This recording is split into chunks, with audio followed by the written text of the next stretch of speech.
Now, the tech company Meta sparked a furious reaction this week when it announced that it was reducing the age at which children can use WhatsApp, the communications platform, from 16 to 13. This move has clashed with a growing campaign in Britain, headed in part by Miriam Cates, the MP, to severely restrict or even ban smartphones entirely for children under 16. It's quite an interesting debate, and I'm delighted to be joined by Zoe Strimpel, the writer, who has written a piece about this for The Spectator in the last few days, and our editor, Fraser Nelson, who is unusually anti-libertarian on this issue, I believe, but we'll get into that. Zoe, let's start with you, because your article, while it doesn't discount all the harms that WhatsApp can do, that messaging can do, that iPhones can do, smartphones, I should say, you do conclude that it's unjust to deprive the under-16s of WhatsApp. Explain your argument a bit. Well, I don't actually think the word unjust quite captures it. It's more like giving into a very adult urge to, sort of knee-jerk urge to say no and ban things without actually thinking, well, maybe there's a way we can make this work. So that's the first thing. But the main point there, it's not really, oh, it's unfair, other people can have it and children can't. I mean, you could apply that argument to, not to raise another thing that's being banned, but cigarettes.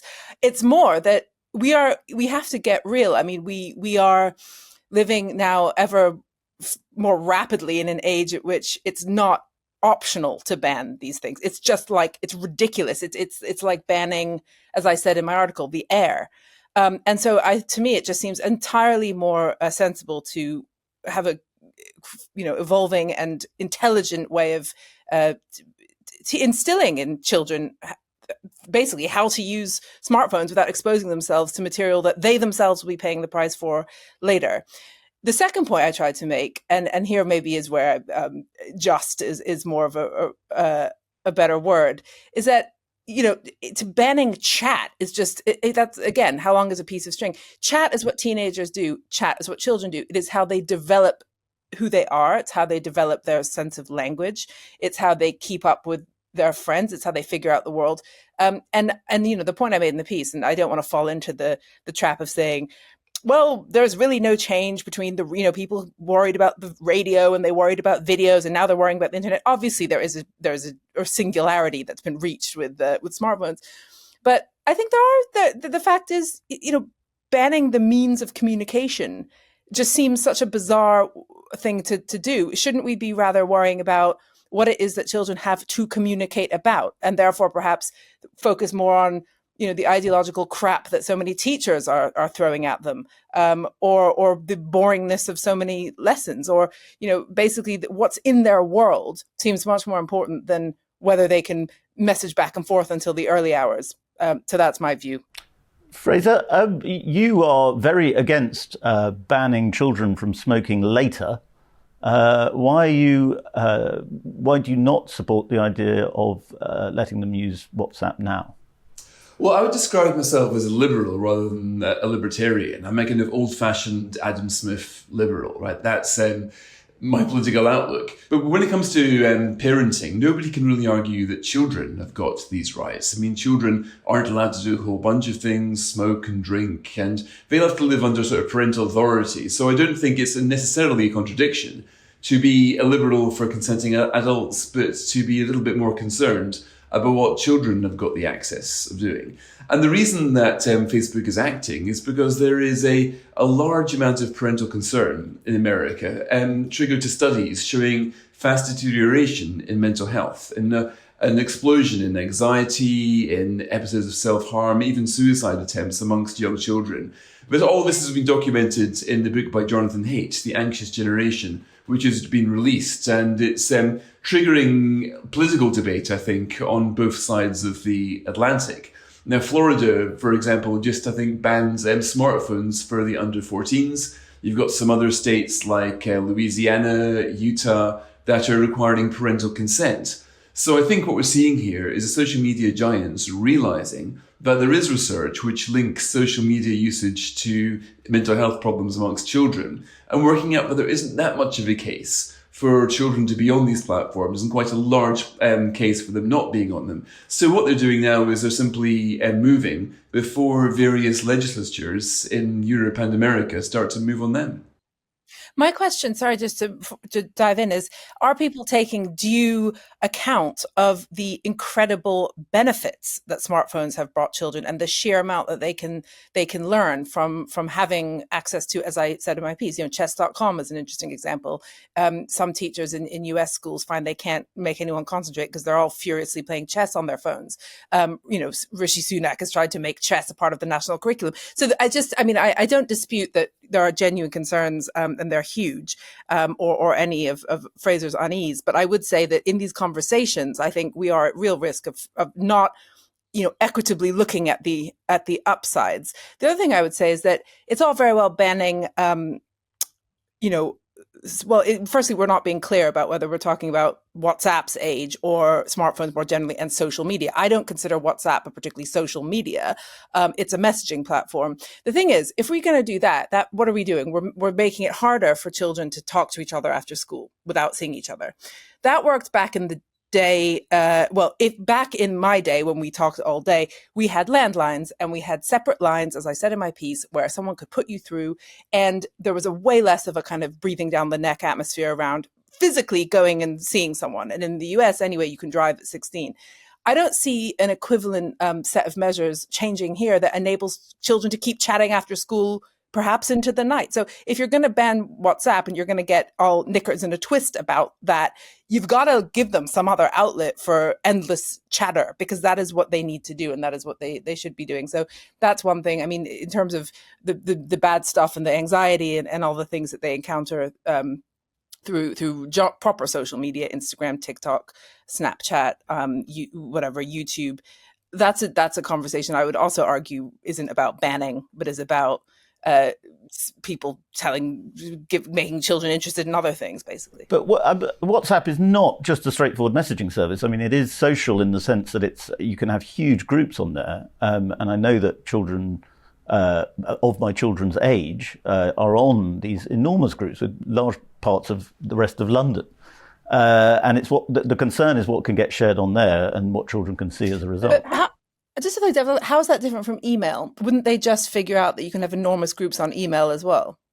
But that's not how it works. I mean, anybody who's got WhatsApp knows that you communicate in large groups, sometimes of 5 to 10, sometimes of 100 to 200, in a way that just isn't done on email. So that's part of it. I think the problem isn't the smartphone use per se, because of course you can do gaming and you can watch Netflix, you can do all sorts of things with your screen time. The studies show that the problem comes in when children get on the social media apps, including WhatsApp, and that they message each other, and a strange sort of paradox takes place. They've got a large number of virtual friends, in inverted commas, most of whom they've never met, but the actual network of real friends shrinks. So you get a rise in loneliness. You get an increase in kids basically going up to the bedroom and being on their phone and calling it social. I'm not quite sure that they improves their communication skills either. Having looked at these messages, the fewer words, the better. They're not sentences or anything like it. And you end up with a situation where what we're seeing is the decline of unsupervised play, of children just being outside. That's the alternative to smartphones. It's called the real world. And I think we've seen a sort of slightly pernicious trend of what you might call helicopter parenting, where parents are a lot more anxious about what their kids might be getting up to when they're outside. And they shouldn't be, of course, because statistically their kids are far less likely to come to harm now than they were a generation ago. But nonetheless, a combination of more protective parenting has meant that kids are under the parental eye a lot more and messaging each other rather than forming the real life social skills of being in the real world. So you get a situation where you've got lots of digital friends, but weirdly you end up more lonely. And that after school, rather than meet up with each other, they'll go home and start to communicate in a way which isn't particularly good for developing real world skills. In fact, studies show that it impedes real world skills. It also absolutely impedes study. And again, there's a big link between how much time you spend on social media and how well you do in your exams and your likelihood of forming real-world connections. So I think this is what the concern is about, the digitization of childhood and the way that real-life interactions are being replaced by virtual ones in a way that isn't good for kids and will not bring them up to be better adjusted adults. But have we had enough time yet to be able to make that conclusion? I mean, and also one of the key debates about, essentially epistemology today is digital real or not? I mean, you're drawing a very clear and ready line, which makes sense to us, born pre-internet and grew up pre-internet.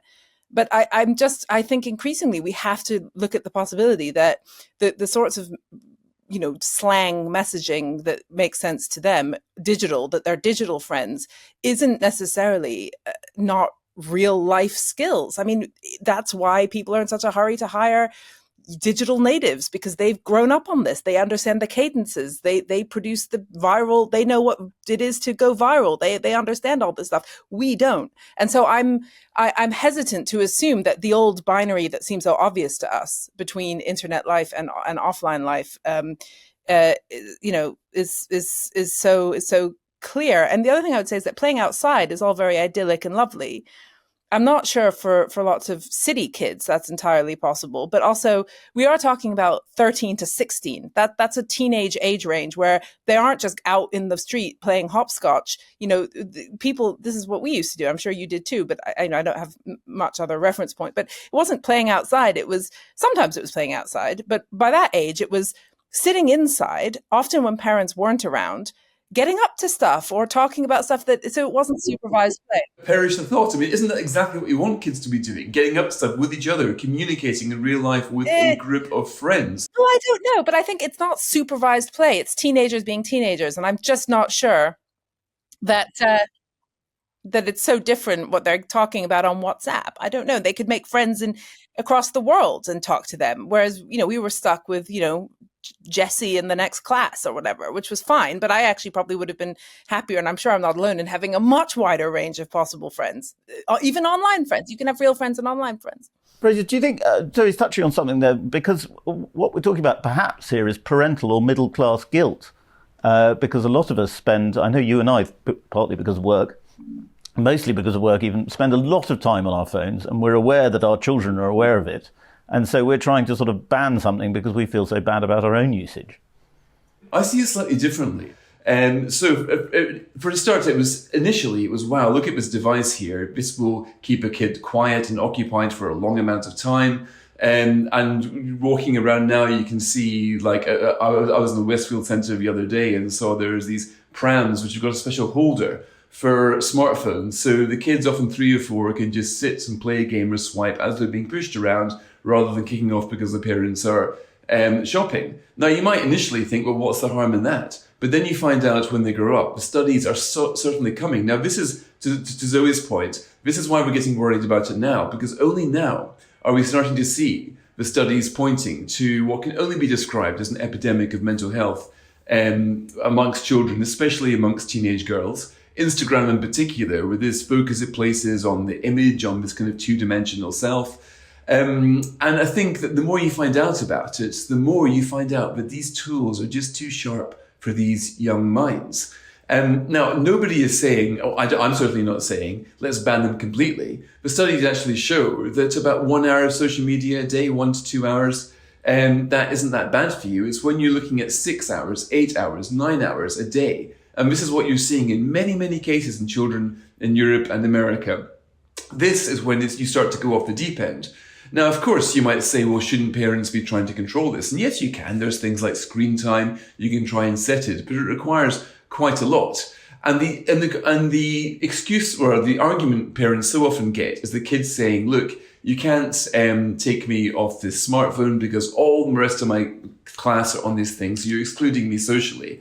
And that's when you need either a cohort of parents to get together and say, right, we're just simply not going to let these kids on their phones after a certain amount, so you can reduce the peer pressure. Or in the case of Florida and the other US states, you get governments coming in saying, we're going to ban it for under 14s or require parental consent for under 18s. I'm not quite sure what Europe and Britain is going to do in response, but there will be a response because the body of evidence linking social media amongst children to the impeding of learning and the increase in mental health issues is just so compellingly strong. But I think these devices are robbing them of their childhood, and it's time for us to give them back what was our birthright and that of all generations before us. But we can't do that. That would be that's like saying it's time for us to give them back 1982 or 1975, or, to give them back cars that run on, I don't know, well, you have to have runner boards to make them work, or, it's just that we can't. And also that past was awful for kids. So many children there was so much other stuff that was even worse that was wrong with that. And I suppose I question the convinced nature of the association between 100% correlation between smartphone use and teen mental health issues. Only having read recently Abigail Schreier's book Bad Therapy, where I actually interviewed her as well about it. And she had been convinced that it was all social media that was driving mental health crisis in young people. But now she is convinced that social media is a small part, well, not a small, but not the whole story, that the real problem, the underlying root of the problem is over-pathologization of children. And so why are we monitoring them constantly for their mental health? Why are we constantly asking them how they feel? Why are we sending them to counselors, therapists, diagnosing them, giving them ADHD diagnoses, saying they're on the autism spectrum? And all of this stuff is as much of a problem, if not more, than smartphone use. And so I think when we think about, how come it's so bad now when it was so much less bad then? Yes, there obviously is some absolute shift, and Schreier would agree. But I think it's like with anything, when you start being excessively aware and start zoning in on something, you will start to get a massive increase in reports of that thing. And I think that's what's happening. And I think the idea that teenage girls teenage girls have always, hence hysteria, hence Freud, hence anorexia. Now, it's just the oldest story in the book. Are they in absolute terms worse off now? Some would say in absolute terms, they've never been better. They have more choices, more opportunities, more encouragement from school. There are more girls going to university than ever before. They outnumber boys. So I think, paying attention to the other bits of the picture are really important. The other thing is, one thing I find unpleasant is the assumption that children are somehow not subhuman or idiots. Yes, they have parental oversight is important. Am I glad my mother didn't let me watch more than an hour of TV a day on a 12-inch TV set? No, actually, it angered me, and now I spend all my time watching TV in order to get back at her for that. But I think that one can, children aren't completely stupid in the sense that they are capable of understanding if you say to them, this is really bad for you. Like, a lot of children think smoking is really bad for me, so I won't do it. Plenty do. But I think you could, it's not impossible that we couldn't entrust them with some expectations and some, firm guidance that isn't the first, instinct isn't about banning them and punishing them and preventing them, but rather about making it, really clear what is best for them. And then, what they don't get, then you start bringing in the disciplinarian stuff. Thank you very much, both.